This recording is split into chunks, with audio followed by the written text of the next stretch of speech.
musket training.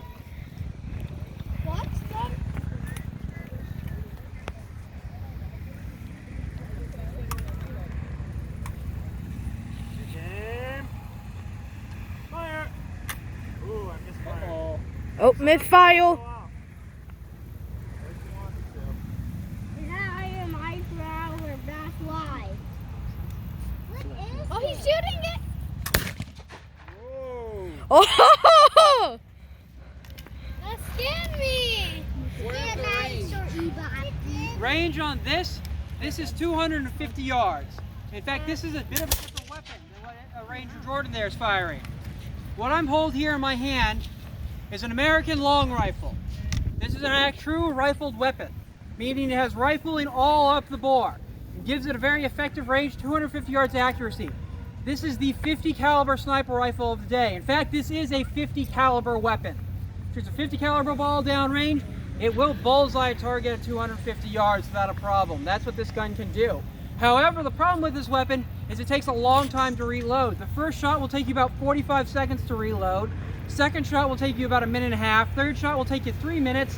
And then you have to clean out this weapon to fire a fourth shot. So probably over 10 minutes, you'll fire a total of 4 shots with this weapon. It is not the best thing to be on the front line with.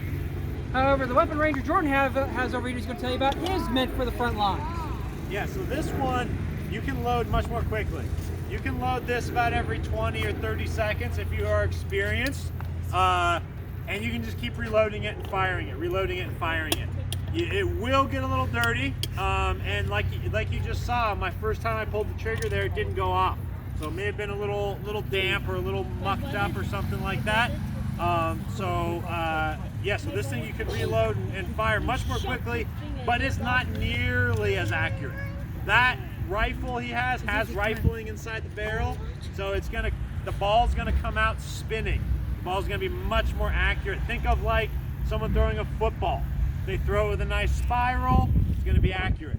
This thing is more like throwing a shot put. It's a big heavy ball and it's just pushing it out of the end of the barrel here.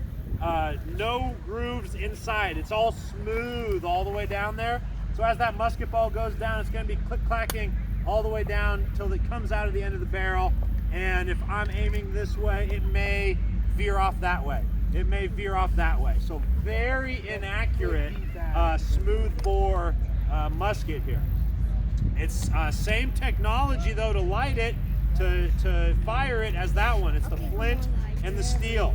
So once I pull this back and pull that trigger, the flint, this little piece of stone, hits this piece of steel and creates a spark, hopefully. And then that spark will ignite the powder, hopefully. And that powder burning will ignite the powder inside the barrel, hopefully. And then that will fire the gun, hopefully.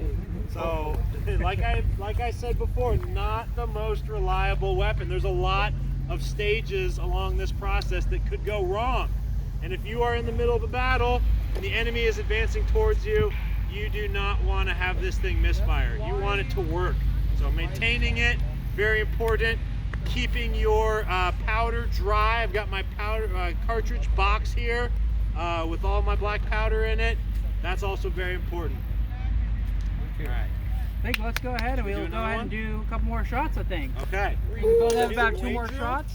What? I can do the Dwayne drill. Yeah, this is Dwayne drill, and I'm going to do the rifleman drill, which is basically just load and fire. Riflemen were kind of off on their own. They weren't expected to follow commands and everything like that. You didn't want, as I said, this is not your frontline weapon. This is your kind of on the flanks and everything like that. So you'll be off on your own doing that. So he's going to do the Dwayne drill. He's going to show you guys that. That's how they trained him. And I'm going to go through and fire this one, just so you guys can all see that. All right? Yeah, we don't want to shoot him. Exactly, you know where it's going to go. So I'm going to show you the Dwayne drill. This is the drill that they would have taught an infantryman. He would have done this probably hundreds of times before he actually saw battle. The purpose of it is just to get it drilled into his brain. If you're in the middle of a battle and the musket balls are flying and the smoke is filling the air, you may panic and kind of freeze. But if your brain already knows how to load this, you're not going to panic, you're not going to freeze in a battle. All right. Attention. Recover arms.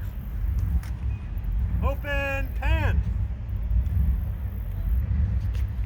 Handle cartridge.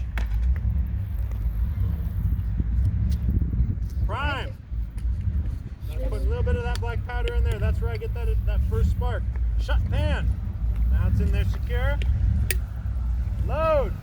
Like we said, this is a muzzle loader. You load it right down the muzzle of the gun. Draw a ramrod.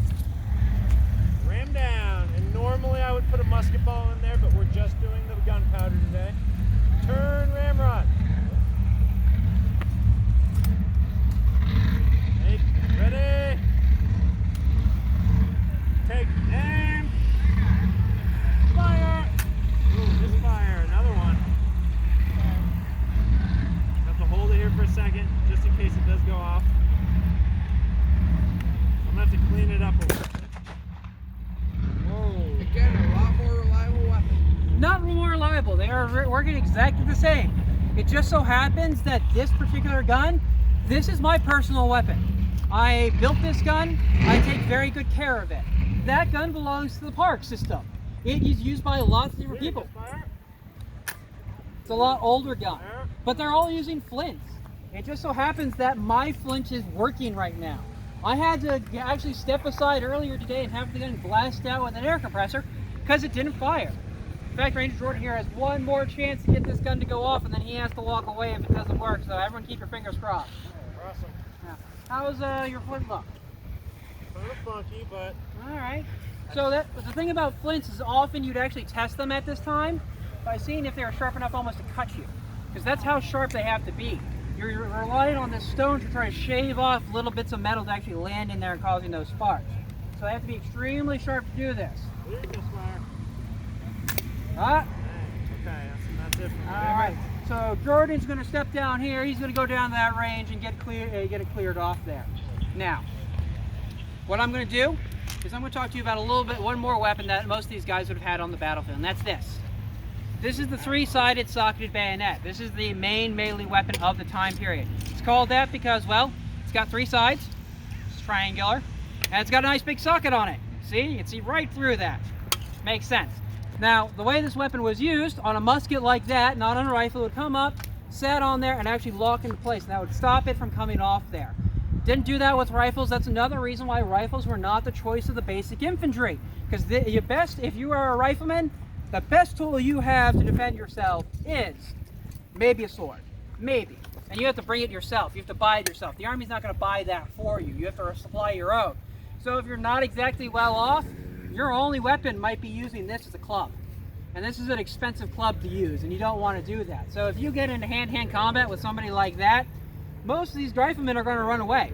And most of the time, battles were decided by just one side running from the battlefield. Everyone did not shoot and kill everyone. That's not the way it is. And when bayonets were attached, as the side moved towards it, often they'd run away from the field, just try to keep clear, and that way, basically, they try to minimize the number of losses. They gave up the field to fight another day. So, that is this weapon here. Now, if you were joining the infantry at this time period, there were really three rules that you had to fall into. The first rule was, one, you had to be male. Sorry, ladies, they didn't think you could cut it at this time in the military. Second rule, had to be taller than the weapon. Makes sense, you got to draw out this ramrod. Shorter than the weapon, that's going to be a pretty hard thing to do. Third rule, had more teeth. If you enjoyed that video, leave a like, and I'll see you guys later. Bye-bye!